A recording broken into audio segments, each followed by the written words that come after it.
Bismillahirrahmanirrahim. Minha babul istighali. Sebahagian daripadanya tempat-tempat yang wajib disembunyikan amil itu bab istighal. Ada 7 tempat di mana pada 7 tempat itu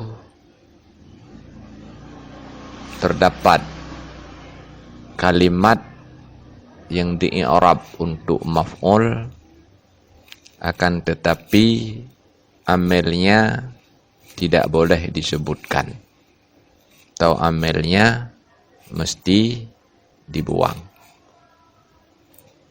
Salah satu daripada 7 tempat tersebut adalah maf'ul yang ada di dalam bab istighal. Minha babul istighali, sebahagian daripadanya tempat-tempat yang wajib dibuang amilnya itu bab istighal. Pada sebahagian cetakan minha terpisah halamannya dengan halaman babul istighali.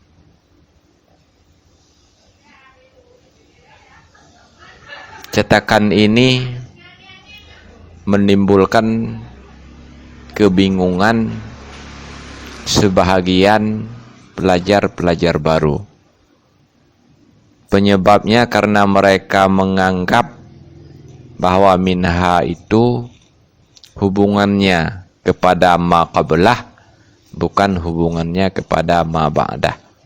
Mereka menganggap minha itu hubungannya kepada kalimat-kalimat sebelumnya, bukan hubungannya kepada kalam sesudahnya. Maka yang tepat minha itu hubungannya kepada babul istighali. Karena minha itu jumlah jar serta majrurnya merupakan khabar muqaddam daripada muakhar, daripada mubtada muakhar babul istighali. Susunan kata yang normalnya babul istighali minha, bermula bab istighal, itu sebahagian daripadanya tempat-tempat yang wajib dibuang amilnya. Ada sebahagian cetakan yang membuat tulisan minha dengan babul istighalinya tidak terpisah. Di dalam cetakan itu, yang pertama di atas tertulis babul istighali, kemudian di bawahnya tertulis minha babul istighali.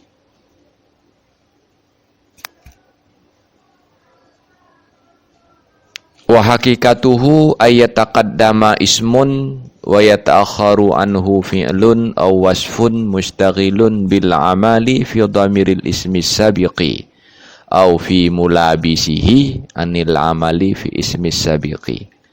Dan bermula hakikatnya istighal itu bahwa terdahululah satu isim dan tertakhir daripadanya isim oleh satu fi'il atau oleh satu wasaf, yang sibuk ianya fi'il atau wasaf dengan beramal pada dhamir isim sabiq, atau pada mulabisnya zamir, jauh daripada beramal pada isim sabiq. Hakikat daripada istighal atau pengertian daripada istighal adalah terdapat sebuah kalimat isim mansub yang terdahulu. Maksudnya terdapat sebuah kalimat isim mansub di mana sebelum kalimat tersebut tidak terdapat amil yang menasabkan isim mansub tersebut. Wa yata'akharu anhu fi'lun aw wasfun, di mana setelah isim mansub yang terdahulu itu terdapat satu kalimat fi'il atau terdapat satu kalimat wasaf. Kalimat wasaf maksudnya ma fi ma'nal fi'li, kalimat-kalimat yang semakna dengan fi'il, atau mustaq-mustaq yang beramal seperti amal fi'il. Di mana fi'il atau dan wasaf ini mustaghilun bil amali fi dhamiril ismi sabiqi. Dia sibuk beramal untuk menasabkan dhamir yang marja'nya isim sabiq. Setelah isim terdapat sebuah fi'il, atau setelah isim terdapat sebuah wasaf, dan setelah isim atau wasaf tersebut terdapat dhamir yang marja'nya kepada isim yang terdahulu itu. Fi'il atau wasaf yang memiliki satu kekuatan untuk menasab maf'ul, untuk menasab sebuah kalimat, kekuatan itu telah digunakan untuk menasab dhamir yang ada di depannya, di mana marja' dhamir itu adalah isim sabiq. Au fi mulabisihi, atau pada mulabisnya dhamir. Di depan isim yang terdahulu terdapat satu fi'il atau terdapat satu wasaf, di mana fi'il atau wasaf itu sibuk beramal pada mulabis zamir. Jadi maksud dengan mulabis dhamir ma yata'allaqu bih, karena mulabis sesuatu itu ma yata'allaqu bisyai. Maka mulabis dhamir adalah sesuatu yang berhubungan dengan dhamir. Bisa jadi dia sebagai mudhaf daripada dhamir, atau silat daripada dhamir. Jadi isim sabiq fi'il atau wasaf ini dia telah menggunakan kekuatannya untuk menasab mudhaf daripada dhamir, atau menasab silat daripada dhamir, sehingga kekuatan yang dia miliki digunakan untuk menasabkan mulabis zamir ini. Anil amali fi ismi sabiqi, jauh daripada beramal pada isim sabiq. Fi'il tidak bisa beramal kepada dua amalan fi jihatin wahidatin. Demikian pula wasfin tidak bisa beramal pada dua amal dalam satu jihad. Maka ketika fi'il itu menggunakan kekuatannya untuk menasab dhamir yang marja'nya isim sabiq, atau fi'il itu menggunakan kekuatannya untuk menasab mulabis dhamir, anil amali fi ismi sabiqi, dia tidak punya lagi kekuatan untuk menasab isim sabiq tersebut. Demikian pula wasaf, dia hanya punya kekuatan untuk menasab satu fi'il. Ketika kekuatannya telah digunakan untuk menasab dhamir yang marja'nya isim sabiq, atau menasab mulabis mudhaf atau silat daripada dhamir yang marja'nya isim sabiq, maka dia tidak lagi memiliki kekuatan untuk menasab isim sabiq.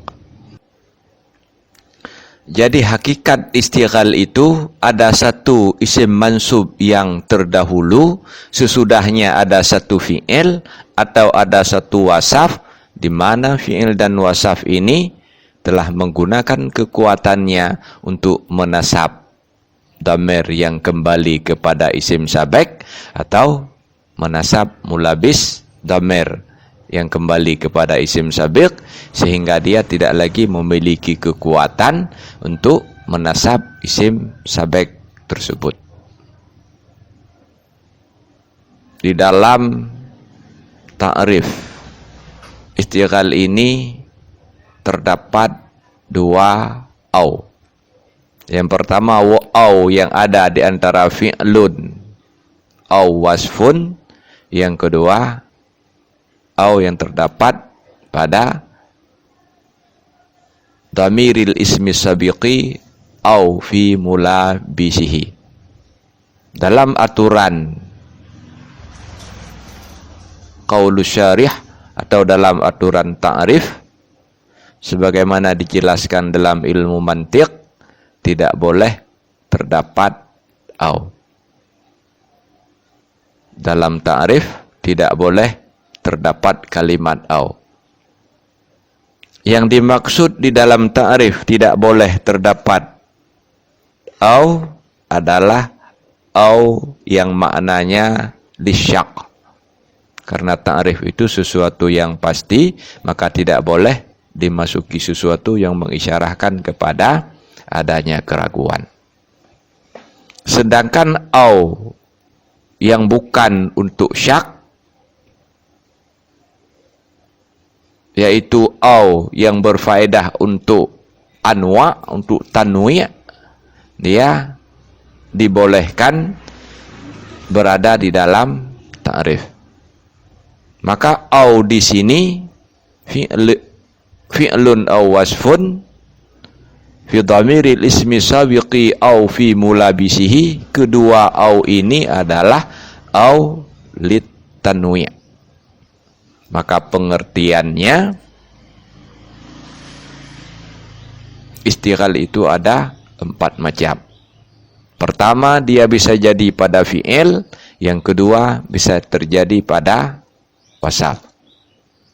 Masing-masing daripada istighal yang terjadi pada fi'il atau wasaf itu bisa jadi dia sibuk beramal pada dhamir isim sabi' atau sibuk beramal pada mulabis dhamir. Dengan demikian istighal itu ada 4 macam. Yang pertama, terdapat satu isim. Setelah isim itu ada satu fi'il, yang fi'il itu sibuk beramal pada dhamir yang marja'nya isim sabiq. Yang kedua, terdapat sebuah isim yang terdahulu, sesudahnya ada sebuah fi'il, yang fi'il itu sibuk beramal pada mulabis dhamir isim sabi'. Yang ketiga, terdapat sebuah isim, setelahnya ada sebuah wasaf, yang wasaf itu sibuk beramal pada dhamir isim sabi'. Dan yang keempat, terdapat sebuah isim yang sesudahnya ada wasaf, yang wasaf itu sibuk beramal pada mulabis dhamir, yang marja' dhamir itu adalah isim sabiq. Nahu Zaidan adribuhu wa Zaidan ana zaribuhu al-an au ghadan wa Zaidan zarabtu ghulamahu wa kulla insanin alzamnahu ta'irahu fi unuqihi.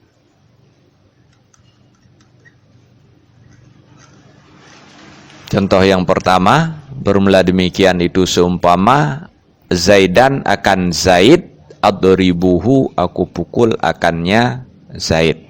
Ini merupakan contoh terdahulu satu isim, tertakhir satu fi'il, di mana fi'ilnya sibuk beramal pada dhamir sehingga tidak sempat beramal pada isim sabiq.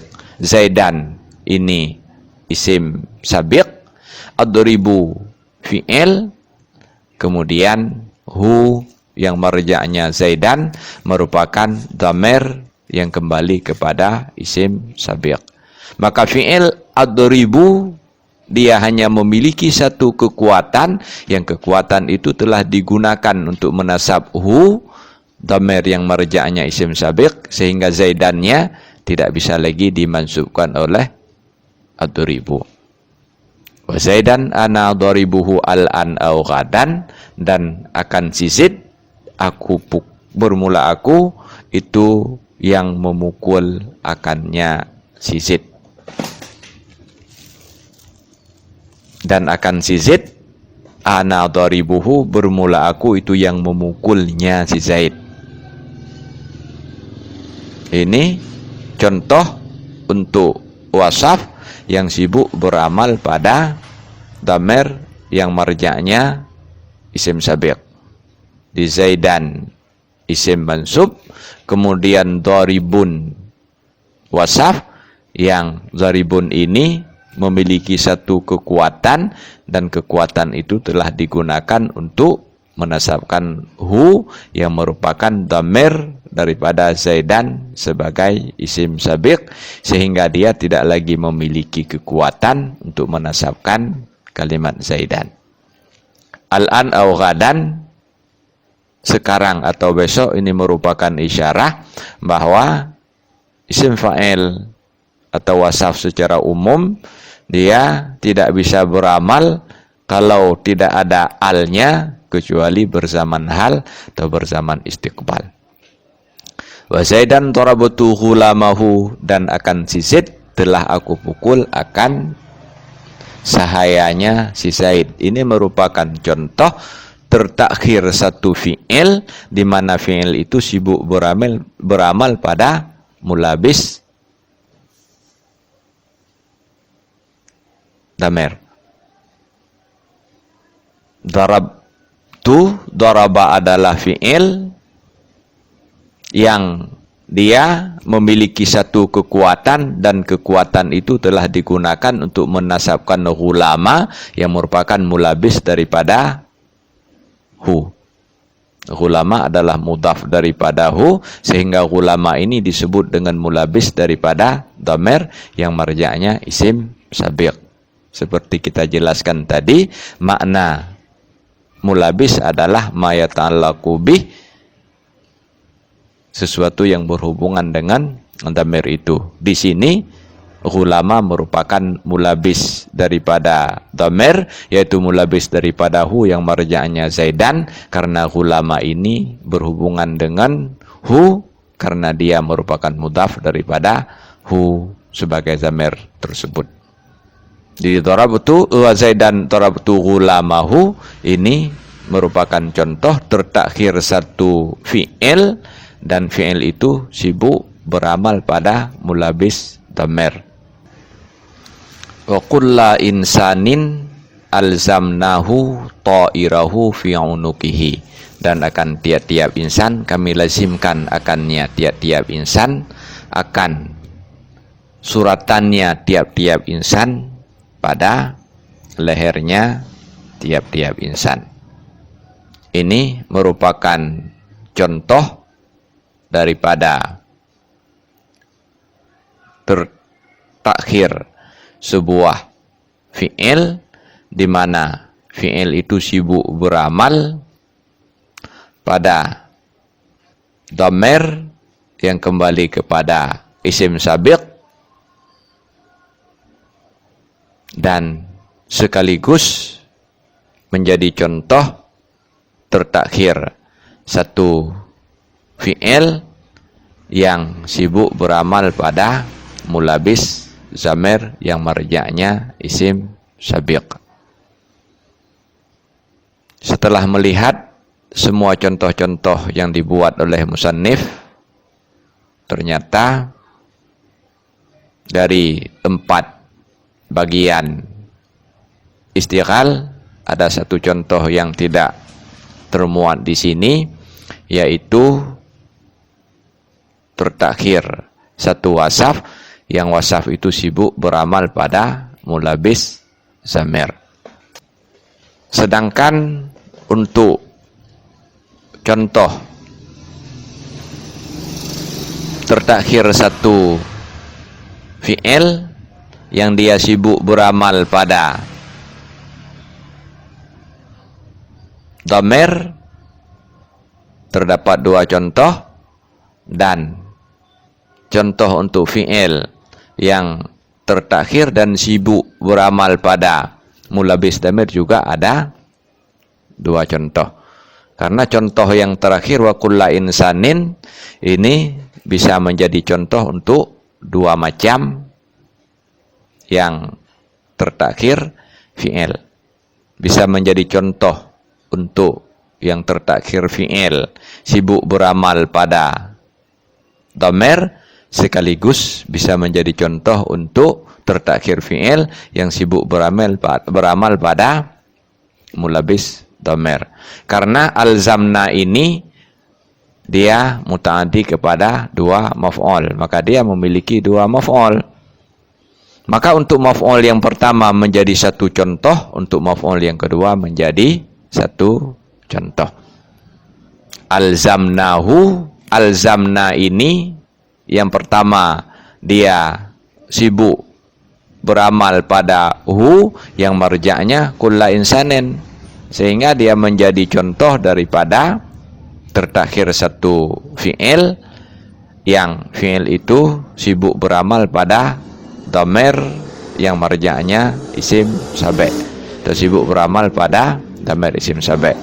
Yang kedua, dia memiliki kekuatan untuk menasab maf'ul yang kedua, maka kekuatan ini digunakan untuk menasabkan ta'ira, yang ta'ira ini merupakan mudhaf daripada dhamer yang marja'nya kepada isim sabi', karena ta'irahu hu marja'nya juga kulla insanin. Maka ta'ira sebagai mudhaf daripada dhamer disebut sebagai mulabis dhamer. Maka ada keistimewaan pada contoh yang terakhir ini. Keistimewaan yang pertama, dia merupakan ayat Al-Quran. Keistimewaan yang kedua, dia bisa menjadi contoh untuk dua macam istighal. Yang pertama, dia menjadi contoh untuk istighal yang tertakhir fi'il, yang fi'il itu sibuk beramal pada dhamer isim sabi', yaitu alzamnahu. Yang kedua, menjadi contoh untuk fi'il yang tertakhir dan sibuk beramal pada mulabis dhamer isim sabi', yaitu ta'irahu. Alzamna menasabkan ta'ira yang merupakan mulabis daripada hu sebagai dhamer yang kembali kepada isim sabiq. Fannasbu fi zalika kullihi bimahdhufin wujuban yufassiruhu ma ba'dahu. Maka bermula nasab pada demikian tiap-tiapnya demikian itu dengan yang dibuangkan, hal keadaan dibuangkan itu wujuban, itu wajib. Yufassiruhu yang menafsirkan akannya yang dibuangkan oleh barang sesudahnya isim sabi'. Seperti yang kita jelaskan tadi, amel yang ada, baik dia berbentuk fi'il atau berbentuk wasaf, dia telah menggunakan kekuatannya untuk menasab dhamer isim sabi' atau mulabis daripada dhamer tersebut. Sehingga isim mansub sebelum fi'il atau sebelum wasaf tersebut dia tidak memiliki amel. Maka yang menasab maf'ul tersebut adalah ada fi'il lain atau ada wasaf lain yang dibuangkan, di mana amel tersebut ditafsirkan oleh fi'il atau wasaf yang ada setelah isim tersebut. Artinya bentuk daripada amel itu sama seperti bentuk kalimat yang ada sesudahnya. Bila sesudahnya fi'il, maka yang dibuang itu adalah fi'il. Bila sesudahnya wasaf, maka yang dibuang itu juga wasaf. Wa taqdiru, dan bermula takdir adribu Zaidan adribuhu. Aku pukul akan si Zaid, yang aku pukul akannya si Zaid. Dia yang menasabkan Zaidan adalah adribu sebelum Zaidan itu, dan amel adribu ini ditafsirkan oleh adribu sesudah Zaidan. Wa ana daribun Zaidan ana zaribuhu, yang menasabkan Zaidan adalah daribun, yang dia ditafsirkan oleh daribuhu. Wa ahantu Zaidan darabtu ghulamahu, ahantu Zaidan aku hina akan si Zaid, aku pukul akan